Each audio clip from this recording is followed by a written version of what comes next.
Hello, hello, and welcome to our latest episode of Better Humans at Work. I am thrilled to be joined with Anna Eleazer, who who launched the Diversity, Equity, Inclusion Bet MGM in 2020 and headed the vertical for almost 4 years before moving to Lauerstein and Sandler LLP in August of 2024.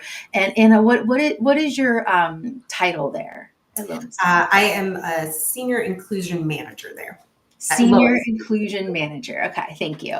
And prior to that, she inaugurated and ran DEI programming for a global marketing agency on the West Coast for 5 years. So definitely in this work for quite some time.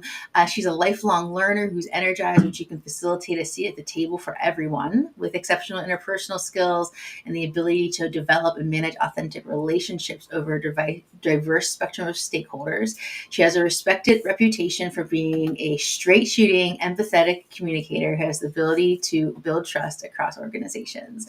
When we had first met, I knew you would be such a great Better Humans at Work guest, not just because we like to talk about the type of work that you do with diversity, equity, inclusion, but also you're just a really cool person. I just want to amplify you and get you on our platforms and Yes. share your word, share what you're about. So, how did you end up in this work? What was that journey like for you? Yeah. Thank you for having me. So back in my 20s, so quite some time ago at this point, I was working for MAC Cosmetics and doing a lot of work with the MAC AIDS Fund in the Bay Area. And I found that I was a lot more drawn to, I love the artistry, but having people feel respected and seen. So the MAC AIDS Fund is, for those who don't know, the charitable arm of MAC Cosmetics. They work with those who are affected with HIV and AIDS. And so doing that work felt like my calling. And I was like, I feel like I probably need to go into human work. So I started my studies in that direction and went from there. Nice.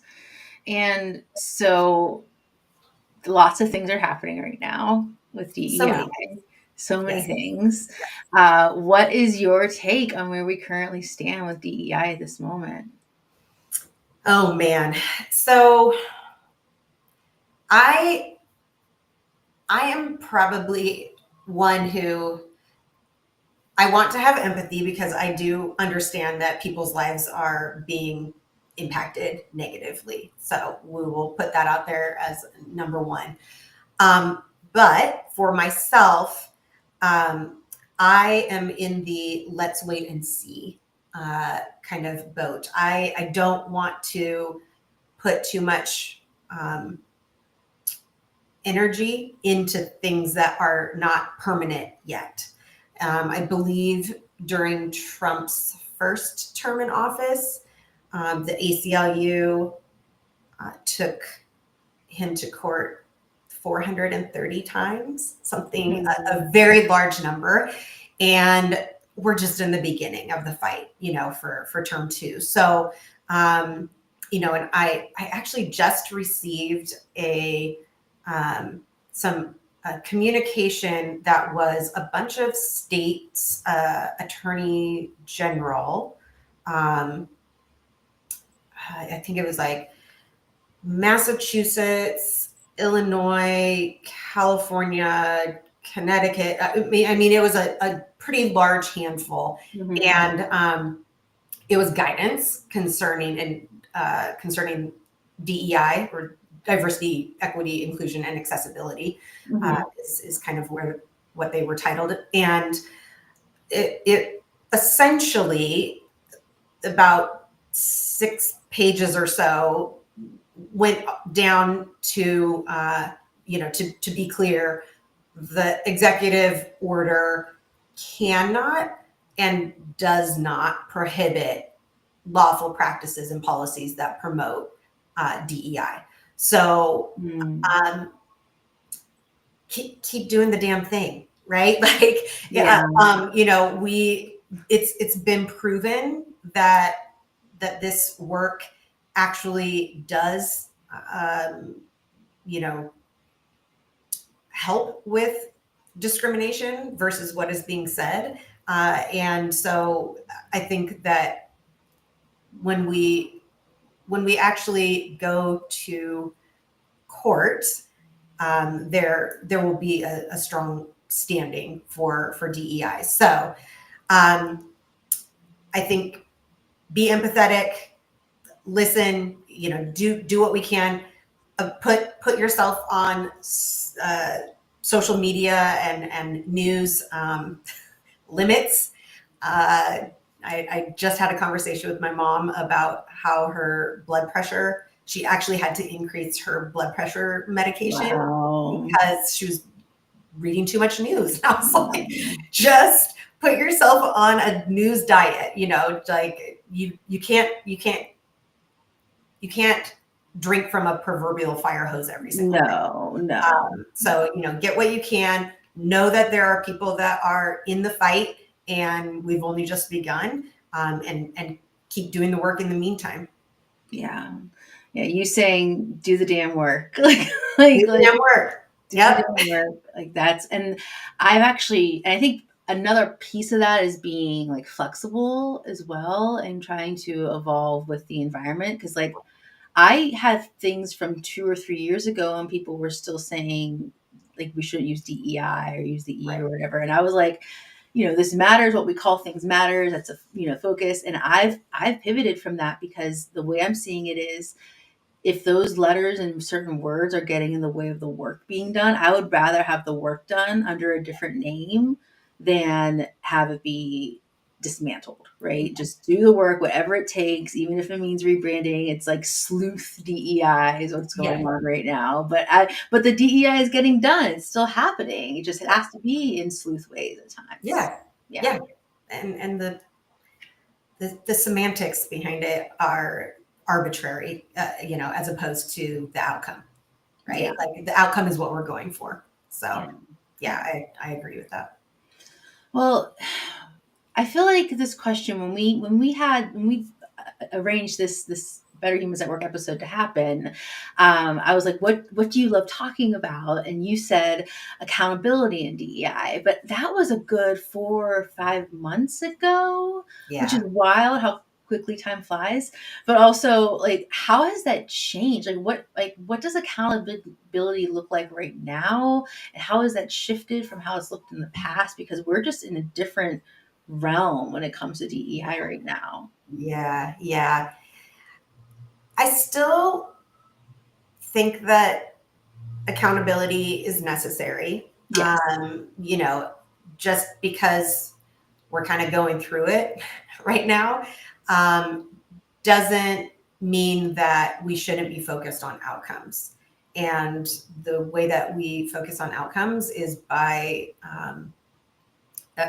by having clear goals and benchmarks, by having strong leadership commitment.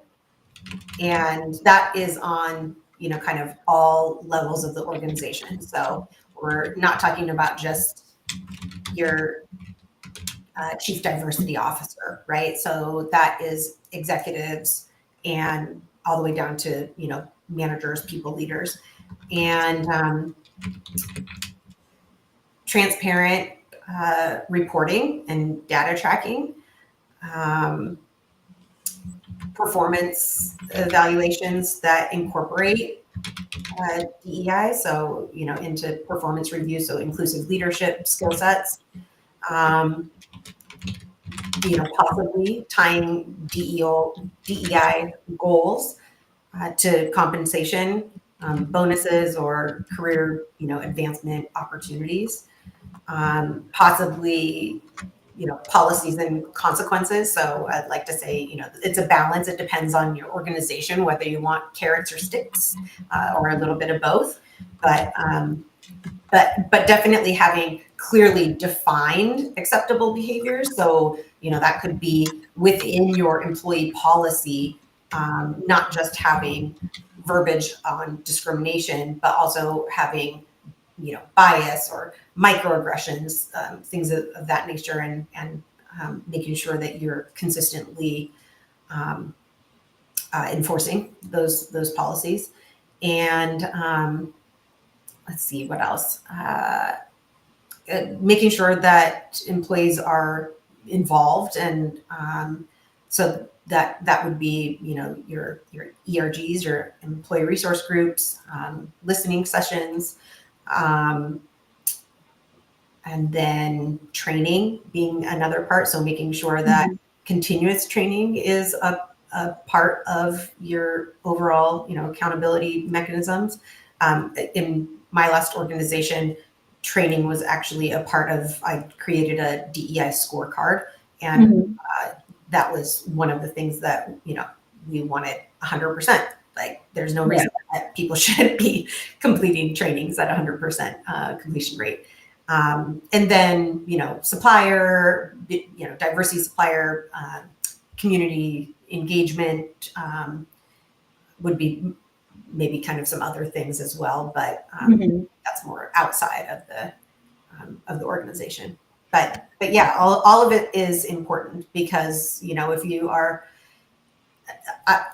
asking underrepresented employees or historically marginalized employees, you know, if they feel that they are thriving at the same level across the organization as others who don't have that identity, that's your answer. Yeah. Generally speaking, it's going to be no. And Yeah. so we need to keep doing the damn work, and we need to hold people accountable for doing it. Yeah, absolutely. What happens whenever the accountability isn't put in place? Like, what are we seeing right now? I think that we're seeing a lot of, I like to call it like well-meaning fluff. So a lot of like, look at us, Mm,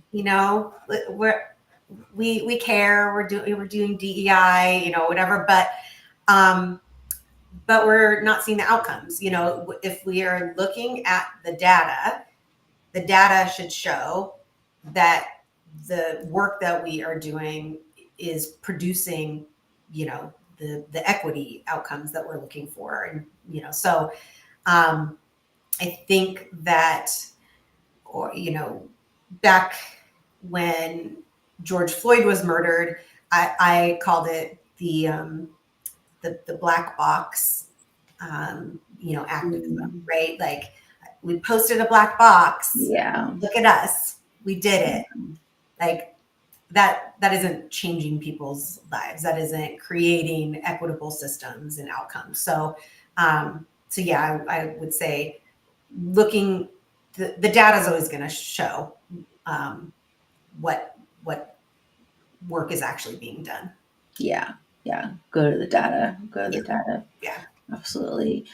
So, for those watching who want to build more accountability mechanisms into their DEI processes, like you mentioned this before, like one idea is getting DEI into performance reviews. Mhm. But what other accountability mechanisms could those watching out there so maybe start putting into place to build more accountability for, I think DEI, but even just talent broadly? And I always say that like good DEI is good talent management and vice versa. Yeah. Yeah. Um, so I'd say kind of the easiest ways to think about accountability are kind of in like your buckets. So the setting clear and measurable goals, right? So Mhm. talking SMART goals, and having DEI have specific objectives with clear metrics. So whether that's like, you know, increasing hiring of X or retention of, Y employees by, set date. So Mhm. those type of things are easy for people to uh, be able to understand and reach those goals. Making sure that you're regularly tracking data and making adjustments. Um, using dashboards. I am a huge fan of having access to, within the DEI team, having access to that information so that it's something that I'm regularly looking at and able um, to distill and share what that story is saying. Um, Establishing ownership is another piece of that. So, assigning responsibility for DEI work that's not just in the DEI team. Mhm.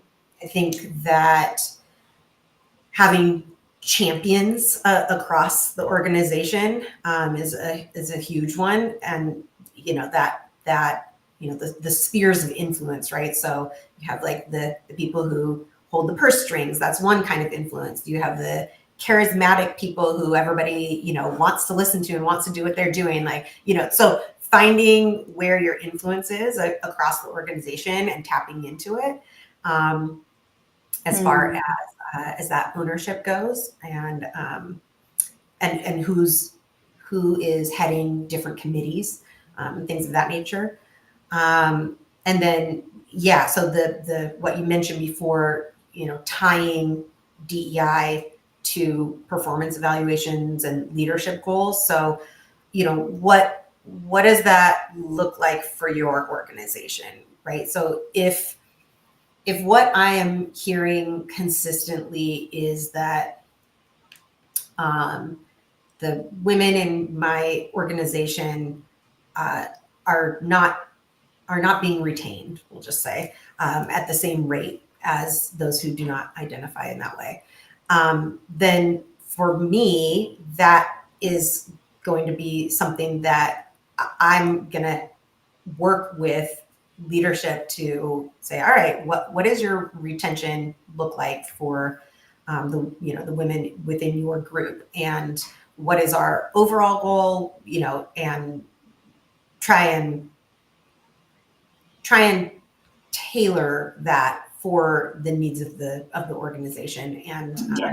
and also, every group has different um, uh, some groups are probably doing great, right? Like Yeah. some groups within the organization actually may have more people who identify as women than men, and so we might have to make an adjustment. Like that might not be their goal, but Yeah.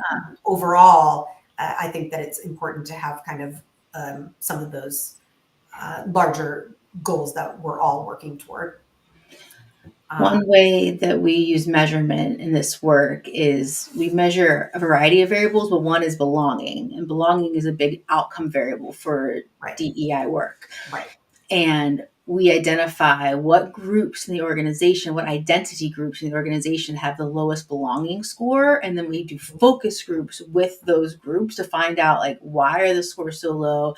yeah, And more importantly, what can be done about it? Because right, I like to say DEI is the goal. It's the not the golden rule, it's the platinum rule. So instead of do unto others as you would want others to do unto you, mhm, do unto others as others want done onto them. Like, we need right, to do for the groups and individuals that they need the things that they want, or else, like, it's a waste of resources, and right. you just figure it out by asking. Like, it's a simple solution. Just ask.